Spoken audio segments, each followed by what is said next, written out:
Fast, accurate, and everyday. First Defense Weather.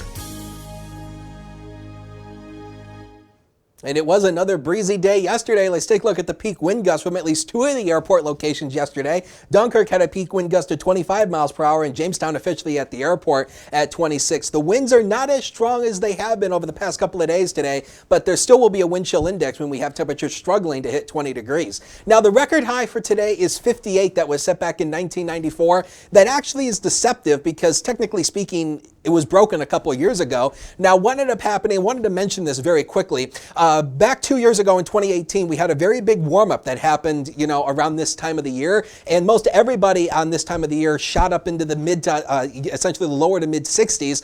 But officially in Jamestown, officially all of the weather records are kept at the Jamestown airport. For some reason, the airport went offline and we didn't get data for several days. And unfortunately, the airport didn't come back online until after this event. So we estimate through satellite data and, essentially all of the other observations around the area, we were between 60 and 65 in the city. That would have officially broken this 58-degree high, this record. But again, records do not change if we've lost the official data. So this is what's in the record books, 58 and 94. But technically speaking, 2 years ago, we did actually break the record into the lower 60s. So kind of a complicated thing, but wanted to explain that because it's interesting. Today's the last day of this lake effect potato flake stuff. And again, it's localized half an inch, maybe not even that. Most everybody will not have much to even accumulate. But again, that north to northwest wind will still drive some limited lake effect coming in off the Great Lakes. Let's talk about temperatures tonight because it's going to get cooler tonight again. This is the in-house computer model by tomorrow morning.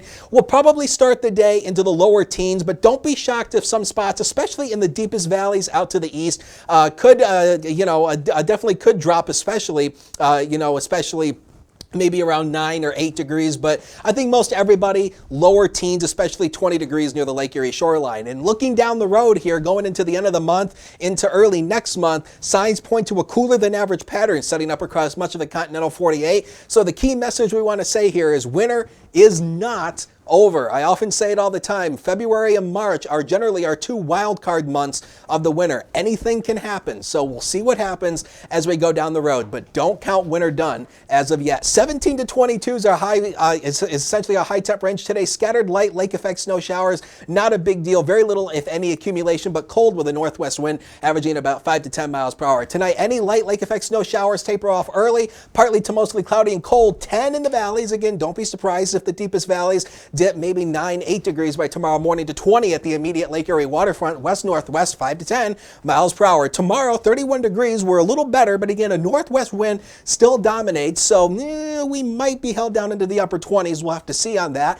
High pressure returns back into the region Saturday and Sunday, shooting our temperatures back into the lower 40s. Another storm system scooting by close to the region will keep us on the warmer side of it, so right now we're saying lower 40s for Monday and Tuesday, upper 30s for Wednesday with a chance for a few rain and snow showers all 3 days.